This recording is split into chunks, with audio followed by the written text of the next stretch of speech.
Halo anak-anak, apa kabar? Salam sehat untuk kalian. Kita bertemu kembali dengan materi kehidupan manusia pada masa praaksara. Selamat belajar. Tujuan pembelajaran kita hari ini adalah menganalisis kehidupan manusia pada masa praaksara. Mengenal masa praaksara. Masa praaksara disebut juga sebagai masa nirleka. Praaksara adalah masa sebelum di mana manusia mengenal tulisan, dan nirleka adalah masa tidak ada tulisan. Masa praaksara dikenal sebagai masa prasejarah. Masa praaksara dimulai sejak manusia ada dan berakhir setelah manusia mulai mengenal tulisan. Berakhirnya masa praaksara tidak sama bagi tiap-tiap bangsa. Misalnya, bangsa Mesir dan Mesopotamia telah mengenal tulisan 3000 tahun sebelum Masehi. Artinya, mereka telah meninggalkan masa praaksara 3000 tahun sebelum Masehi. Masyarakat di Indonesia mulai mengenal tulisan sekitar abad ke-5 setelah Masehi. Hal ini diketahui dari yupa atau batu bertulis peninggalan kerajaan Kutai yang terdapat di Muara Kaman, Kalimantan Timur. Kehidupan manusia pada masa praaksara dapat dipelajari melalui peninggalan berupa artefak dan fosil. Artefak adalah benda peninggalan buatan tangan manusia di masa lampau yang dapat dipindahkan, sedangkan fosil adalah sisa-sisa atau bekas-bekas makhluk hidup yang menjadi batu atau mineral. Sekarang, mari kita perhatikan mengenai periodisasi masa praaksara.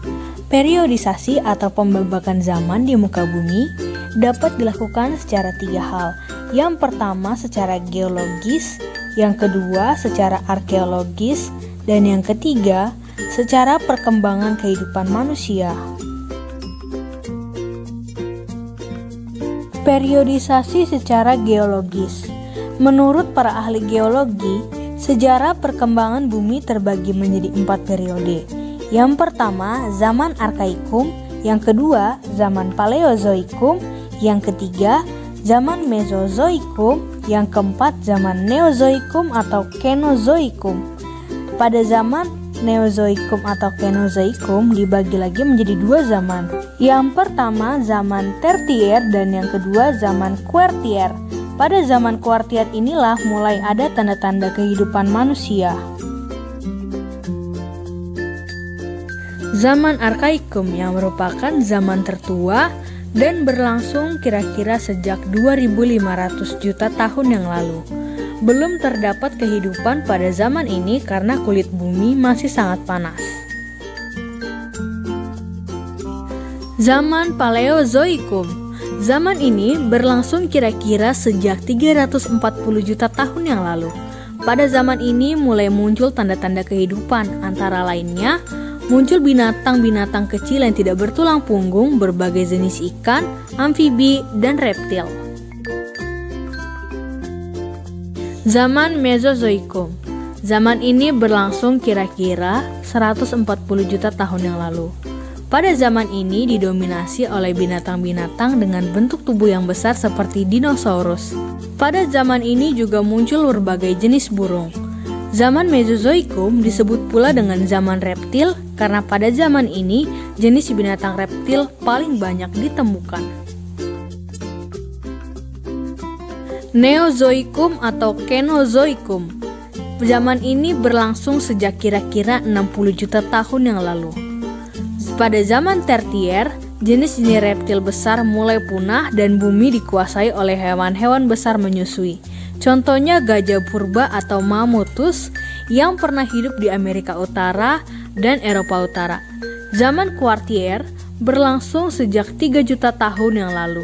Zaman ini merupakan awal kehidupan manusia pertama kali di muka bumi.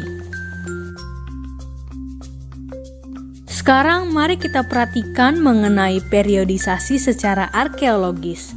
Secara arkeologis, masa praaksara dibedakan menjadi 2, yaitu zaman batu dan zaman logam. Zaman batu adalah zaman ketika sebagian besar perkakas penunjang kehidupan manusia terbuat dari batu. Zaman logam adalah zaman yang ditandai dengan kemampuan manusia dalam membuat alat-alat dari logam. Zaman batu dibagi menjadi 4 zaman, yaitu yang pertama Paleolitikum, Mesolitikum, Neolitikum, dan yang terakhir tradisi megalitik. Paleolitikum. Paleo artinya tua, litos artinya batu, sehingga Paleolitikum diartikan sebagai zaman batu tua. Zaman ini diperkirakan berlangsung selama 600.000 tahun silam. Hasil kebudayaannya banyak ditemukan di daerah Pacitan dan Ngandong, Jawa Timur. Kehidupan manusia pada zaman Paleolitikum sangat sederhana. Hidup secara berpindah-pindah atau nomaden, memperoleh makanan dengan cara berburu, mengumpulkan buah-buahan, umbi-umbian, serta menangkap ikan. Alat yang digunakan pada zaman Paleolitikum terbuat dari batu yang masih kasar dan belum diasah, seperti kapak perimbas atau alat serpih. Mesolitikum. Mesolitikum berasal dari kata meso yang artinya tengah dan litos yang artinya batu, sehingga zaman ini disebut sebagai zaman batu tengah. Pada zaman Mesolitikum, manusia sudah ada yang hidup secara menetap. Ciri dari zaman ini adalah kebudayaan Kyoken-Modinger dan kebudayaan Abri-Sosroch. Kyoken-Modinger. Kyoken-Modinger berasal dari bahasa Denmark, yaitu Kyoken yang artinya dapur dan Moding artinya sampah, maka diartikan sebagai sampah dapur. Kyoken-Modinger ditemukan di sepanjang pantai timur Sumatera, yakni antara Langsa dan Medan. Kyoken-Modinger adalah timbunan kulit kerang dan siput yang sudah menggunung dan sudah menjadi fosil. Kebudayaan Abri-Sosroch. Abris yang artinya tinggal, sos dalam, dan roch gua adalah gua-gua yang dijadikan tempat tinggal manusia purba yang berfungsi sebagai tempat perlindungan dari cuaca dan binatang buas. Alat-alat yang ditemukan pada gua ini antara lain alat-alat dari batu seperti ujung panah, flakes, batu pipisan, serta alat-alat dari tulang dan tanduk rusa. Kebudayaan Abri-Sosroch banyak ditemukan di Besuki, Bojonegoro, dan Sulawesi Selatan. Neolitikum. Neolitikum berasal dari kata neo yaitu baru dan litos yaitu batu yang berarti zaman batu baru.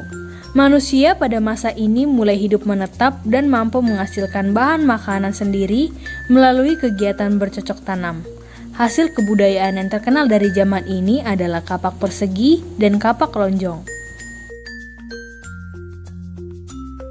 Kapak lonjong berukuran besar disebut dengan Walzenbell dan yang kecil disebut Kleinbell.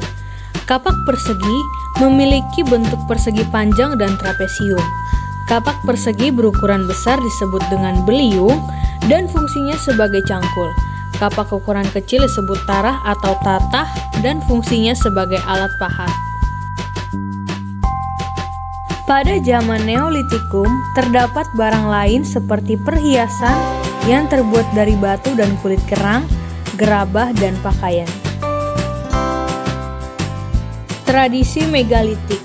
Tradisi megalitik adalah pendirian bangunan dari batu yang berukuran besar. Tradisi ini muncul pada zaman batu dan erat kaitannya dengan kepercayaan pemujaan terhadap roh nenek moyang. Terdapat jenis bangunan megalitik. Yang pertama, menhir. Menhir adalah bangunan berupa batu tegak atau tugu yang berfungsi sebagai tempat pemujaan roh nenek moyang atau tanda peringatan untuk orang yang telah meninggal. Yang kedua, dolmen.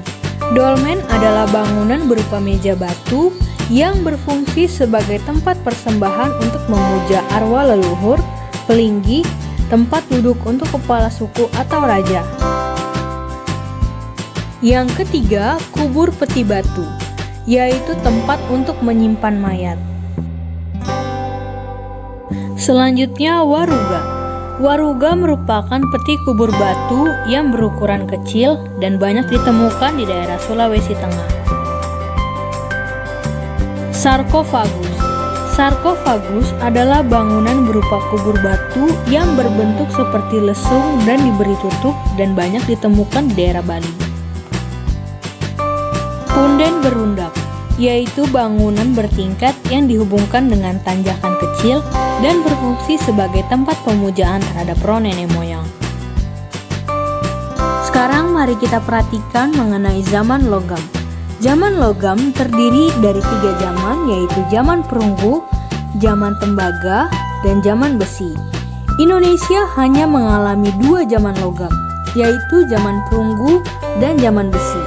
Benda yang dihasilkan adalah kapak corong, nekara, moko, bejana perunggu, manik-manik, dan cendrasa. Selanjutnya, mari perhatikan mengenai periodisasi berdasarkan perkembangan kehidupan. Masa praaksara berdasarkan periodisasi perkembangan kehidupan terdiri dari 3 hal. Yang pertama, masa berburu dan mengumpulkan makanan, masa bercocok tanam, serta yang terakhir masa perundagian. Masa berburu dan mengumpulkan makanan dibagi menjadi 2 tingkat. Yang pertama, tingkat sederhana. Pada masa ini, manusia hidup bergantung pada alam, tinggal di daerah yang ada airnya, hidup secara berkelompok dan nomaden, mengumpulkan makanan dari alam dan berburu. Mereka mampu membuat alat sederhana dari batu, tulang, dan kayu yang masih berbentuk kasar, seperti contohnya kapak perimbas, kapak penetak, pahat genggam, dan kapak genggam. Pada tingkat lanjut, manusia mulai mengenal cara bercocok tanam sederhana dan mengembangbiakan binatang. Pada zaman ini, manusia tinggal di dalam gua, dan dinding gua dilukis berupa gambar tangan binatang yang menandakan berkembangnya kepercayaan manusia pada masa itu. Alat-alat masih terbuat dari batu yang bentuknya lebih halus seperti kapak Sumatera dan alat tulang sampung. Masa bercocok tanam. Pada masa ini, manusia hidup dengan bercocok tanam dan mengembangbiakan binatang ternak. Manusia hidup dengan menetap dan membentuk masyarakat perkampungan yang dipimpin oleh kepala kampung. Pada masa ini berkembang tradisi pendirian bangunan megalitik atau bangunan besar dari batu. Masa perundagian. Pada masa ini manusia sudah mahir membuat berbagai peralatan atau perkakas. Alat yang dihasilkan juga terbuat dari logam. Masyarakat sudah hidup menetap di perkampungan yang lebih besar dan jauh lebih teratur. Sekarang mari kita simak mengenai nilai budaya dan tradisi dari kehidupan manusia pada masa praaksara. Yang pertama, nilai religius atau kepercayaan animisme dan dinamisme, nilai gotong royong, nilai musyawarah, tradisi bahari atau pelayaran, tradisi bercocok tanam, dan nilai keadilan. Nenek moyang bangsa Indonesia, Paul dan Fritz Saracen mengemukakan bahwa penduduk asli Indonesia adalah suatu ras yang berkulit gelap dan bertubuh kecil. Saracen menyebutnya sebagai suku bangsa Veda. Orang Veda kemudian menyebar ke timur dan mendiami wilayah Papua, Sulawesi Selatan, Kai, Seram, Timur Barat, Flores Barat, dan terus ke timur hingga Kepulauan Melanesia. Ras lain yang menghuni kepulauan Indonesia adalah Proto-Melayu dan Deutero-Melayu. Proto-Melayu dan Deutero-Melayu tiba di kepulauan Indonesia dalam 2 gelombang kedatangan, yaitu jalur barat dan jalur timur. Jalur barat berasal dari Yunan, Cina bagian selatan, masuk ke Indochina, Siam, Semenanjung Melayu, Sumatera, hingga akhirnya menyebar di Indonesia. Sedangkan jalur timur melewati kepulauan Ryukyu Jepang menuju Taiwan, Filipina, Sangir, dan masuk ke Sulawesi. Proto-Melayu bermigrasi dengan membawa perkakas dari batu berupa kapak persegi melalui jalur barat dan kapak lonjong melalui jalur timur. Suku yang tergolong Proto-Melayu adalah suku Mentawai, Dayak, dan Toraja. Deutero-Melayu berasal dari Indochina bagian utara.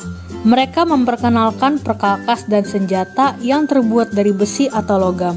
Suku bangsa yang termasuk Deutero-Melayu yaitu Melayu, Minang, Jawa, dan Bugis.